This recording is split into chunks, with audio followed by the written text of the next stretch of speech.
1. As soon as Gru adopts the girls, he puts them to sleep in a makeshift room, and you can spot in the wall the drawing of true minions as they were a science project that were created in the lab. But years later, this becomes a plot hole, because in the movie Minions, it's explained that the creatures already roamed the planet even before the dinosaurs. 2. Gru has a wall with his genealogic tree, where the girls draw themselves as their daughters. How cute! The weird part is that in this tree, right up there, you can see that Gru has a wolf relative. Can someone explain that to me? Actually, I think it's for the best for us to not know it. 3. In the first concept arts of Gru, the villain would have an appearance quite different from what we know now. In some of them, he wears military clothing and in some sort of evil general. In others, he looks more like an emperor. I think that all of them are pretty scary, and it's not for the less, because the first idea was to create a really dark villain,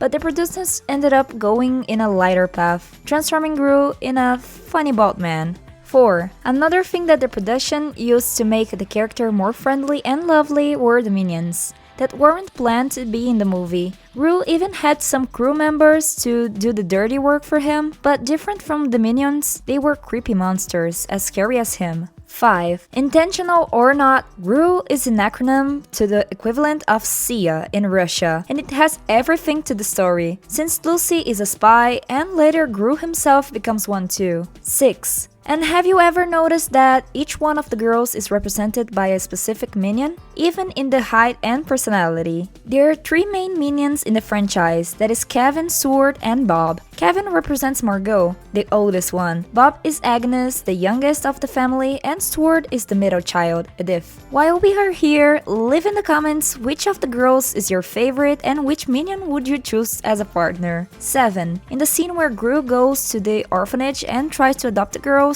he hits on the director. He pretends to be Spanish and says that her face is like un burro, which means a donkey. At the time, she gets flattered, but after she gets a dictionary, Jesus, she smacks him in the face with a book.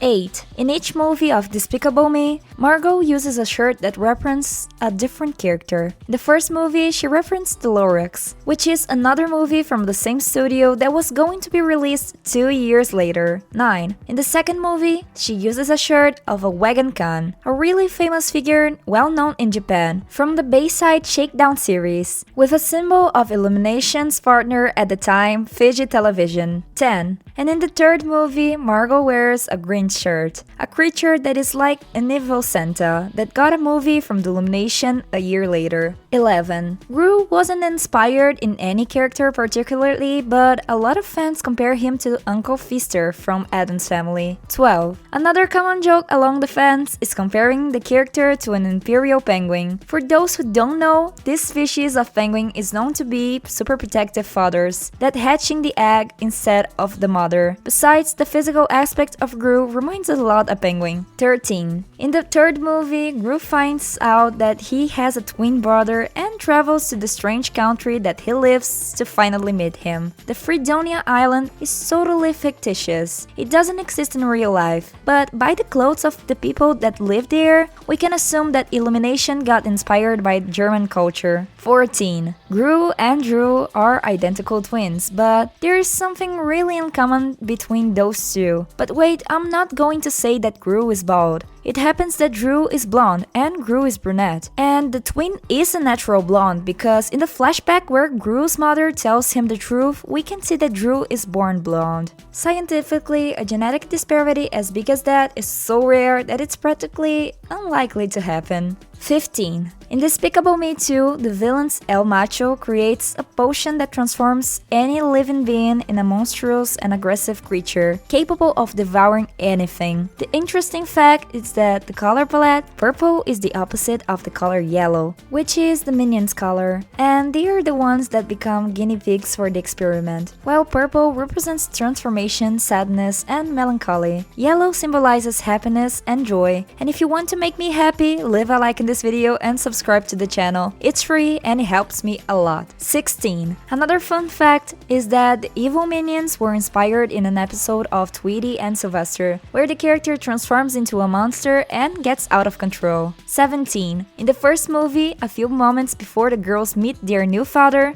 Agnes says, "I bet his house is made out of jelly." The fun part is that when Gru decides to leave Villainous behind and try to follow an honest life in the second movie, the first idea that he has is to transform the house in a jelly factory. 18. This is not the last time that Agnes predicted the future, because in Despicable Me 1, she has another line that seems random, but it isn't. While getting ready to bed, Agnes says that Gru is nice, but Edith thinks that he's scary, followed by Agnes just like Santa Claus. And this probably is another reference to the animation of Grinch that was already in Illumination's plans. 19. Sometimes you wonder, what the hell is that ravenous pet of Gru? This question is answered in a theme park of Universal Studios. The reality is that Kyle is the result of a genetic experiment, and he is half dog, half piranha. 20. In the first movie, the girls ask Gru out to their ballet presentation, and taking a look at the code of his invitation, we see the number 072069, where digits represent the date, 20th July 1969, which is the day that Neil Armstrong first landed in the moon. The interesting part is that Gru noticed that in the ticket only when he is stealing the moon. 21. A lot of people thinks the minions talk nonsense. It seems like a mix of funny words just to be funny, but actually the yellows have their own language. Minionese, a mix of French, Spanish, English, Italian, and Japanese. 22. In Despicable Me 1, Gru and Vector dispute to see who could steal the moon first. I know that we can't take this show seriously, but scientifically speaking, nothing that happens to the moon in the movie is accurate. First, life on Earth depends that it keeps orbiting the planet. She isn't there for nothing. The moon practically stops Earth from being destroyed by tsunamis or meteors. And even if someone could bring it to Earth, the moon is a heavy object and wouldn't be floating on her own to space like it happened in the movie. Gravity would pull it down and make it crush the soil. 23. At the beginning of Despicable Me 3, the minions follow Lucy and Gru in the scene and they pass over Marlin, leaving just Nemo and his little fin behind. A shot in the heart of Pixar, one of his greatest rivals. 24. In response to a fan that wished to know the motivation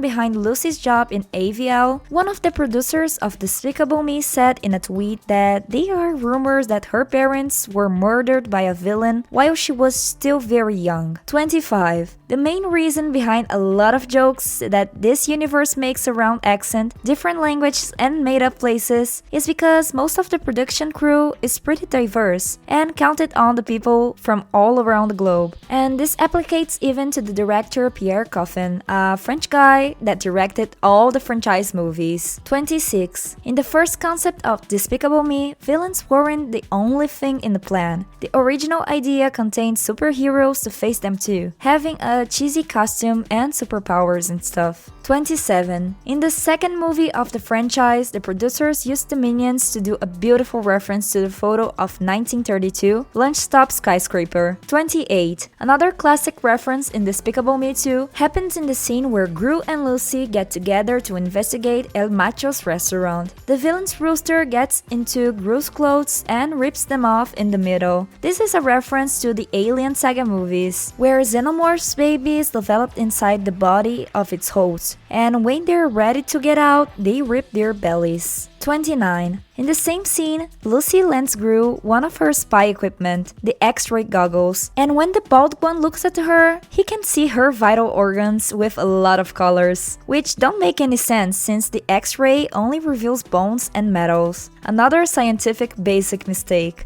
30. The franchise reached different adaptations around the world, including its title, which in Portuguese reads My Favorite Villain, in Japanese Gru the Robber of the Moon, and in Portugal Ru the Evil One. 31. In Despicable Me 3, we meet the villain's Balthazar Brad, which is totally inspired in the 80s. At the end of the movie, he pilots a robot that is originally called Brad Pack. This name is a reference to a boy band of the same name. 32. Another reference to the 80s related to this robot is his power source, which is really similar to the flux capacitor, the main item used in the time machine of Back to the Future. 33. In Despicable Me 3, Gru and Drew match suits to raid Brett's mansion. Drew's suit is all white and Gru's suit is all black. In this scene right here, when they fall on top of each other's, for an instant, they form an yin-yang. 34. This one, I think a lot of you guys won't know, but the music Happy from Pharrell Williams was originally made for the movie Despicable Me 2, and you already heard it and didn't even notice. I would say that it became more popular than the saturated Disney ones, like Let It Go and We Don't Talk About Bruno. 35. After breaking with Gru, since he doesn't want to be a villain anymore, the minions follow their way to find a new boss, until they decide to follow a pizza guy delivery, and end up breaking the fourth wall to researching the studio Mondial Productions, a clear parody to Universal Pictures, which produced Despicable Me, along Illumination. 36. But the parodies don't stop there, because right in the entrance of the studio, there are some really interesting posters. One of them is a supposed 12th movie of the franchise Fast Car Driver, a parody of the thousands of Fast and Furious movies that also were produced by Universal. 37. And it gets even better because the other poster is about a cheap copy of the Minions themselves called Onions. 38. The Minions had their main inspiration in two major creatures from pop culture, the Javas, trash scavengers from Star Wars, and the Oompa Loompas from the Charlie and the Chocolate Factory. 39. In the entrance of Gru's house, it's possible to see a wanted poster of an old outlaw from the Old West era. Jesse James became famous for his robberies. And speaking his name out loud, hit me a question. Maybe the choosing of name Jesse and James is a reference to Pokemon? Well, I think it's enough facts for today. If you got this far in this video, comment down below so I know, and don't stop recommending your favorite shows here, okay? Maybe there are the next one to earn a video in this channel. Thanks a lot for watching till here, and hasta la vista!